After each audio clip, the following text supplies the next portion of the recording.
Here he comes, here he comes. Let's get in that seat. Okay, it's Corona Mindset 4. Today we're looking at 5 ways to well-being.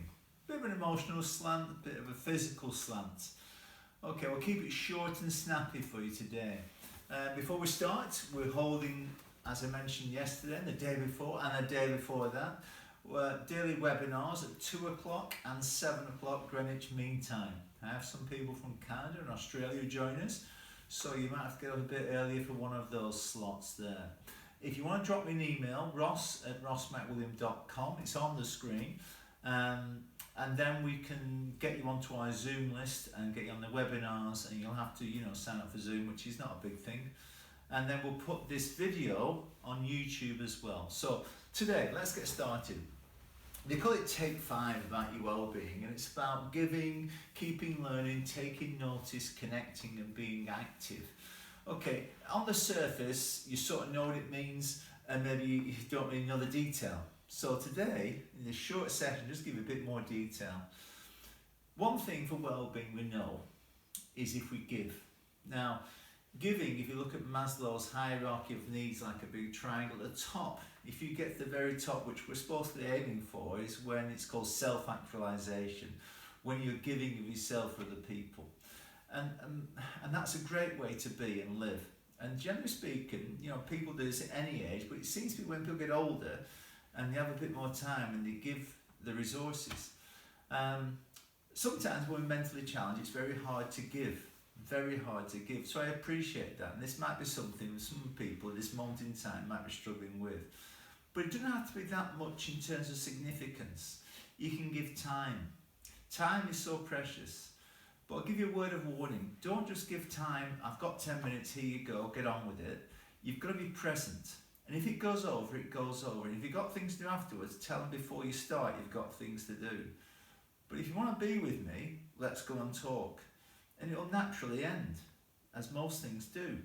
So be there, be present in that moment of time, and don't keep looking at your watch. It's the last thing. People, for their emotional welfare, need and want to be valued. Now, you can give some money if somebody's struggling for money.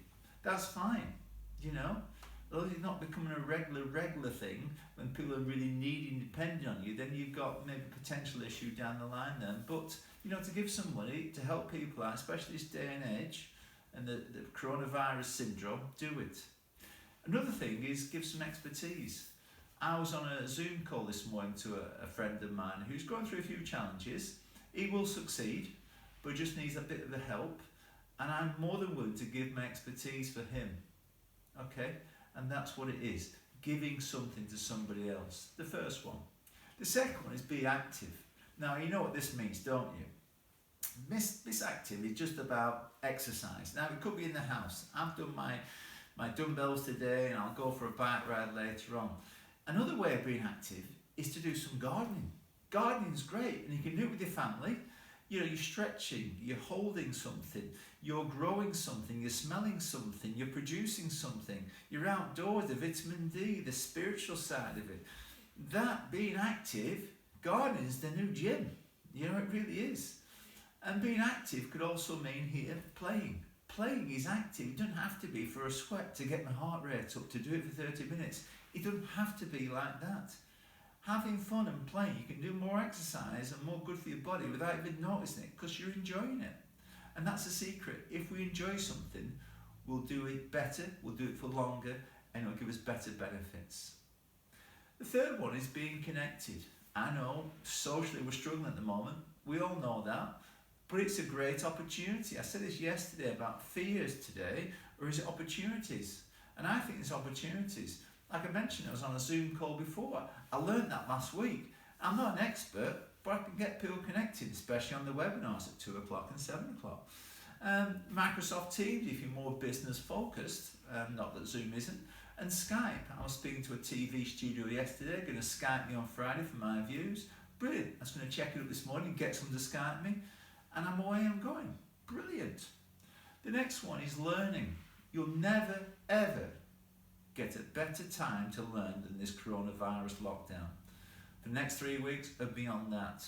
So when this opportunity comes, as it is now, and you don't take advantage of it, then don't say I've never got enough time, because that excuse has just gone out the window. I mean, reading books to learn or reading books for fun and for enjoyment, a bit of distraction is fine.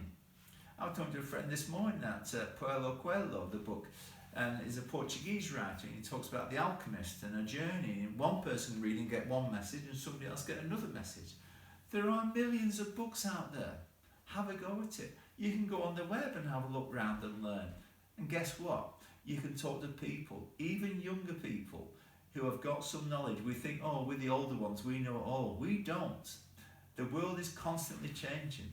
So keep touching base with the younger people, and certainly the older people, given the context now where some older people might be self-isolating, we can do the Skype call and connect and learn from them. Probably the better way of saying is learn with them. The next one is take notice. Take notice, be in that present moment, just to catch yourself. You know what, I'm alive. And this moment in time with me, I feel pretty good. And you know what, this is an opportunity. When I get those negative thoughts come in my head about, oh, I don't know, a bit more technology now, do I have to worry about sales? And is something else, is it I'm pushing too much? Do I know enough of things? Do you know what, I just push them to one side with my self-talk and I say, yeah, I'm aware of it, but I'm just in this moment now. I've had a good morning so far. It's becoming a great morning with this presentation. Just be in the moment. So take notice of what's around you and how life is. It's really important. It's a sunny day. Wow.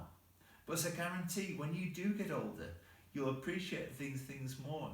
Or when you're younger, you might have a health challenge and you get out of the health challenge and you appreciate the simple things in life. Trust me, I'm appreciating more and more and more. Let me add a couple of things on. Those are 5. Let me add some things on. I talked briefly yesterday about sleep. Sleep is critical, but it won't be solved by being too analytical and having this routine that you rigidly stick to. So I'm going to give you a few ideas. Try to go to bed at the same time each night and go to bed when you're tired. You know, so do stuff during the day, be active, get the cues, to make yourself tired for sleep. Have your room just a touch colder and a touch hotter, about 16, 17 degrees. Don't have your phone in there. Have a book, you're going to write something down. At night time, I have this little game I play with myself. We call it the day result. Today result means you write 3 things down at night before you go to bed that went really well. Then before you go to sleep, you write down 3 things that are going to go well tomorrow, the tomorrow promise. So today, I've been talking on Zoom to somebody. I'm having this presentation now and I've done my exercises. I could write 3, I could write 30. Tomorrow promise, I want to keep the routines and structures going tomorrow. So my exercise, I'm looking forward to that. Get on my pushback. I'm looking forward to tomorrow to creating some really good content. I'm looking forward to tomorrow to having a Skype call with a good friend of mine. And it could be another Skype call with Bernardo TV. Hey, it's all good things. So that's what I put by the bedside. So sleep is something that is personal to each person. But there's things I mentioned there about the phones, about the temperature, about the light in the room, which make it a bit darker, not too light, and going to bed at the same time, not eating too late, 3 or 4 hours minimum before you go to bed, and try and cut down or reduce or eliminate, as I have done, the alcohol. Trust me, your body will thank you today and tomorrow, the next day and the rest of your life. It really will be a big savior for you. And the other one I want to talk about is feeding that brain. The more organic food you can get into your body, fruit and vegetables, organic or not, but get them in there. Cut down your red meat, have more fish, have it, the fruit and veg. Blueberries are great, very low calories in there. Put them in NutriBullet, away I go. If you feed your brain and your body will thank you. It really will. And the good thing about food is that it works as we know it works. But the bad thing is we don't get the immediate feedback. Today when I've had something, do I feel better now? It feels better over time. And I remember that statement from Steve Jobs, you know, take your food now as organically as possible, otherwise your medicines will become your food later on. It's interesting that, isn't it? Yeah?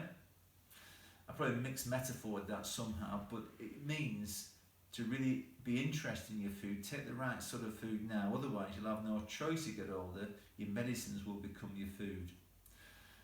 And Stop overthinking. Stop over-analysing. Stop thinking. Some mindfulness, some headspace apps or calm apps, or just being distracted, having a good conversation with somebody. Stop overthinking about things. Breathing exercises to slow things down, to take the air in, to be outdoors. All these things just to stop overthinking about a problem. Yeah?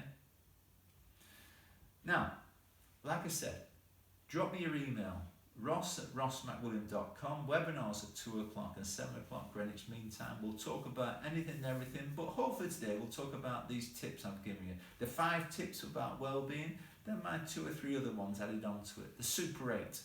Okay? Stay safe, stay happy, stay calm.